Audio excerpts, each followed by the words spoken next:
Hello, just before the podcast begins, I want to tell you about The Assassination. It's a new podcast series from the BBC World Service. My name's Owen Bennett-Jones, and I used to be the BBC's correspondent in Pakistan, and for years covered the story of one of the world's best-known politicians, Benazir Bhutto. Then she was assassinated. The Assassination is all about my 10-year investigation into what happened. There are already 7 episodes with more to come. Search for The Assassination wherever you get your podcasts. You're listening to a podcast from the BBC World Service. This is HARDtalk with me, Stephen Sacker. Thanks for downloading this edition of the programme. I do hope you enjoy it.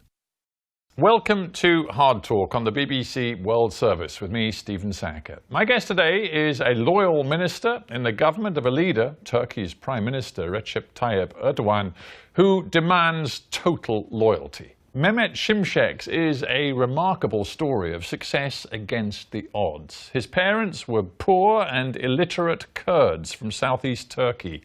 He shone at school, won a scholarship to study in the UK, and then built a successful career in economics and international finance. In his 30s, he began to build a political career in a country where Kurds have long struggled to have their rights recognised. His loyalty to Mr. Erdogan and his AKP Islamist party proved to be a savvy career move. Mehmet Simsek served as an economy minister, then Minister of Finance, before being named as Deputy Prime Minister in Turkey's current government.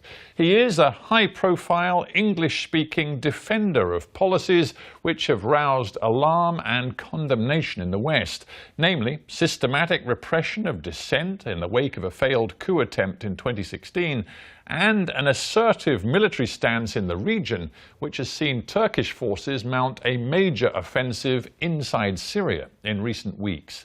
Mr. Erdogan's grip on power is firm, but will Turkey pay a heavy price for this pivot away from the West? Well, Mehmet Simsek joins me now.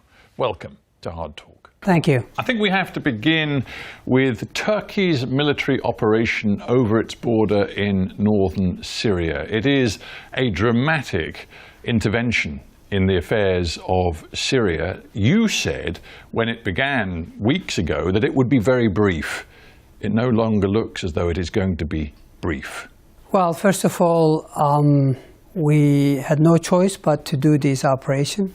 It's all about securing our border, safety and security of our people. Over the course of 2017, we had experienced about 700 skirmishes or attacks originating from and around Afrin area. So clearly, Turkey's intervention is not an intervention aimed at either, Syrian territorial integrity or against any ethnic group.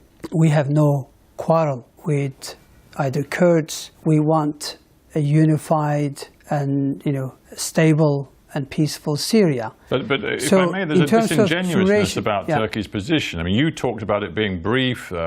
President Erdogan indicated it would be a sort of in-and-out operation. But in recent days, we've heard a colleague of yours, another Deputy Prime Minister, Bekir Bozdağ, saying that if the YPG, that is what you call the PYD, the group that you call a terror group, but a group which the Americans have worked with for some time in northern Syria, your colleague said if the YPG doesn't leave Syria's Manbij, Turkey will move there too, and towards the eastern areas of the Euphrates River, and their operation will last as long as is necessary. It's a long-running fight.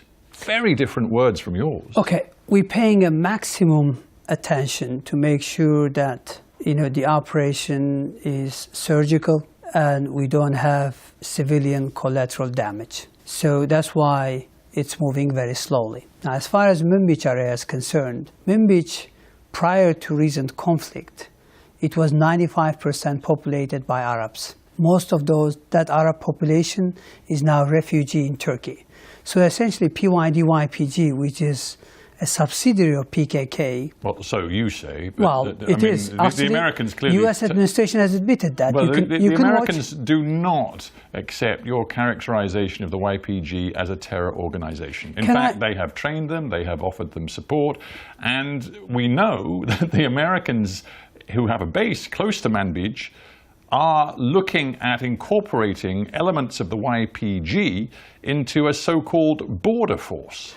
United States have initially denied that they were working with a subsidiary or a direct offshoot of PKK, which is on their terror list. They camouflaged it as SDF, Syrian Democratic Forces. But reality is it is dominated by PKK leadership, PKK militants. You can watch a Senate hearing where the ex-US defense minister admits that PYD-YPG is largely related to PKK. Now but let's get back. Now Manbij essentially was subject to ethnic cleansing. US administration had promised on numerous occasions that they would pull back to east of Euphrates so that the refugees could come back, but they never delivered on their commitment. But from what you're saying, the bottom line is this is going to be a very long-running operation. If you want to change the demographics of Manbij, as you've indicated to me, well, this could go on for months. Syrian territory could be occupied by Turkish forces for a very long time. And you also, as I've just mentioned, you could come up against American military personnel if you insist on going into Manbij. Well, first of all, we have no interest in controlling a single inch of Syrian territory. We have no interest. I want to make that clear. We're not there on a permanent basis. We're there because our national security concerns have forced us to go there. Secondly, yes, we do want to see stabilization in the region so that 3.5 million Syrians, which makes Turkey the world's largest refugee hosting country, to go back and resettle in their own home and then territory. We're not talking about changing demographics. This operation is much more about your fight with the Kurds than it is about the long-term future of Syria as a nation state. We have no quarrel with Kurds. Turkey was the first country to help Iraqi Kurds combat Daesh. You can ask Barzani, the leadership of the country. So we have no quarrel with Kurds. In fact, can I just finish this sentence, please? 370,000 Kurds who moved to Turkey from Kobani 3-4 years ago, they're still in Turkey because they are afraid of oppressive regime led by PYD-YPG. Donald Trump and President Erdogan had a phone call toward the end of January. After it, the White House released a statement saying that President Trump had urged Erdogan to de-escalate, to limit military actions and avoid civilian casualties. It is quite clear the US is now deeply unhappy with what you're doing in northern Syria? Well, we are very, very disappointed with the way US is acting in Syria. Imagine a NATO ally that is supposed to be combating, terror, global terror. And Turkey has been there for the US, has been a dependable, reliable partner. Imagine, your partner, your ally, moving 10,000 kilometers away, coming to a country where you have 911 kilometers of border, that is Turkey, Syria, and under the pretext of combating another terror group, arm and train another terror group to fight another terror group. Now, clearly, that beats... Hang on, are you accusing the Americans of essentially arming and supporting a terrorist army? Well, we know... Well, just be clear with me. Is that what you're saying? We know, and the United States knows, that PYD-YPG is a direct offshoot, a subsidiary of PKK. So that is what you're saying. Let's be blunt about this. Yes. Okay, well, it's an astounding notion that Turkey is accusing the most important fellow member of NATO of running, supporting, financing a terror army. But nonetheless, it leads to this scenario that in the next few weeks, your forces could be going to war with US forces. We know there are 2,000 US special forces around Manbij. There is now a very real risk, maybe inadvertent, of military clashes, confrontation between Turkey and the United States. We don't want that. Exactly the opposite. We want, with our allies and friends, to combat extremism and terror wherever it is, to stabilize Syria, to help rebuild Syria, to make Syria, which is in our national interest, to make Syria more peaceful, stable, and prosperous. Because you only realize how significant to have a functioning state as your neighbor. This is bigger, if I may say so, than just Syria now. It's bigger. No, I mean, now the United States, and I'm going to quote you a former ambassador to Turkey, Eric Edelman, the United States is questioning the fundamentals of the relationship between Washington and Ankara. Edelman said, the relationship between the US and Turkey has been very tense for a very long time. Those tensions are rooted in the nature of the regime that Erdogan's attempting to impose on Turkey, which to some degree is clearly fueled by anti-Americanism. Well, Ambassador Edelman clearly misses a point. United States, by PKK for Turkey is a national is an existential threat, because PKK is a direct threat to Turkey's territorial integrity, to Turkey's peaceful, prosperous future. You keep saying PKK. No, we are talking about what is happening in a sovereign nation, Syria. This is not your land. This is Syrian territory. You are trying to reshape northern Syria. Not only do the Syrians say it's unacceptable, but the Americans don't like it either. Well, let's put it this way. We have 911 kilometers of border with Syria. What happens in Syria, obviously is a concern for us. Why? Because we're having to live with the consequences of it. 3.5 million Syrian refugees, largely on the back of ethnic cleansing by either Assad regime or PYD-YPG. Turkey cannot sit on the fence. What I'm trying to say is that... Well, I want to move on, but how long do you think this operation clearly is raising tensions very high? How long, in your view, sitting here today, looking at what's happening in northern Syria, will it last? Now, as far as Afrin operation is concerned, it will last as long as we push all those terror groups out of Afrin. We also try to stabilize Idlib area, closely working with Russians, simply because that's also a big area where is one of the de-escalation zones. What we want, again, I'm going back, a unified, stable Syria, because anything else is a security threat for us. Very interesting phrase you just used, working closely with Russia. It seems to me the pivot people talk about that the Ankara government has made in its sort of geostrategic position is now becoming quite clear. I think I'm right in saying that last year President Erdogan had 3 separate visits to Moscow. He's talked about a fast deepening relationship with Vladimir Putin and Russia. At the very same time, I've already indicated to you what Washington thinks of Erdogan's policies at the moment, but also fascinating polls have come out which show that, for example, 65% of the Turkish public and almost 3/4 of the AKP voters, that is your party's voters, regard the United States as a hostile nation. Something important is happening in Turkey. You no longer look to NATO, the US and Europe. You look to Moscow for your strongest support. Well, first of all, as far as NATO is concerned, Turkey is a full member. It's been a reliable and dependable partner, and that's not going to change. Our relationship with Russia is not necessarily an alternative to another relationship. Russia is our neighbor. We have strong trade ties, investment ties. Russia is the biggest supplier of tourism if you take last year's numbers. So yes, we have strong ties, but let's realistically look at the crowded Syrian theater.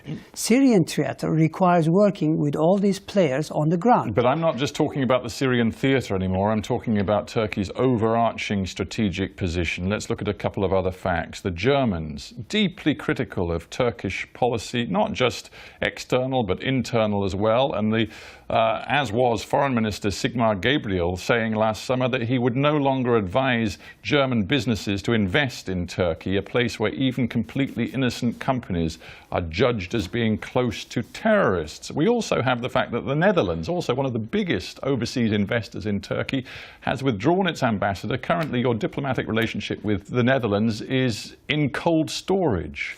Again, I put it to you, something important is happening. Your story on Germany is a bit old, and Gabriel's statement was based on, obviously, miscommunication. But let's let's go back. No, it was based on German fury at the fact that German citizens were being arrested, that as far as the Germans were concerned, Turkey was behaving in a way that did not represent the behavior of an ally. We are back on a more normal terms. Turkey is not breaking up with the West. Yes, Turkey is responding to a number of shocks and traumas and security threats in the region. I hear your words, but let me give you some extra words from President Erdogan during the row with the Netherlands, which continues to this very day. Last year he said, as of his fury about Dutch behavior, quote, Nazism is still widespread in the West. Let's put things not out of context. I mean, that's in context. But what I'm trying to tell you is this. Yes, we've had a number of tensions. There are issues. But fundamentally, Turkey is not moving away, is not drifting away. You can't call your best friends Nazis. That is a description of a behavior, not necessarily friends. Meaning, not reference to friends. I'm not sure the Dutch are reading that very subtle distinction you're making there. I really, there is that subtle distinction. The reference is to the behavior. Because the behavior towards, the minister was not a friendly one. So that's what we are referring to. But anyway, let's get back to the core issue. United States has been our friend and ally.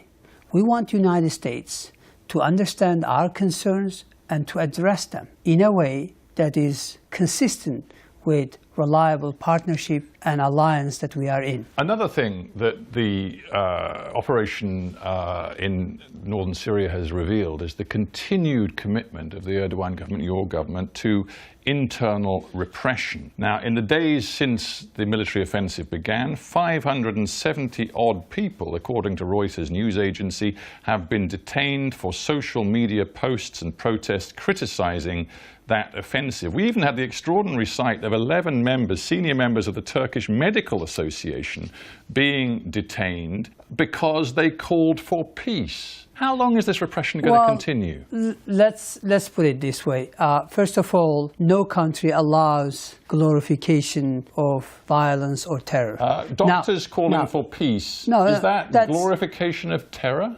Doctors have already been released, but let's get back. Let's get back. Should they have been taken in the first place? Get back How can your government continue to behave like this? My government cannot allow. As I said, we are fighting a terror group, and therefore, I think glorification of PKK or PYD, YPG, or anything that suggests. I don't know if you've seen the Medical Association statement. I have. Their thrust of their argument. They didn't mention the YPJ. All they said was that they would call for peace immediately on humanitarian grounds. What on earth has that got to do with supporting terror? When Turkey suffered 700 attacks, a lot of people have lost their lives. We didn't get any call or condemnation by the likes of those people. So I put it to you, there's a paranoia at work in your government today. We've seen it ever since that attempted coup of summer 2016. We've seen 140,000 civil servants arrested,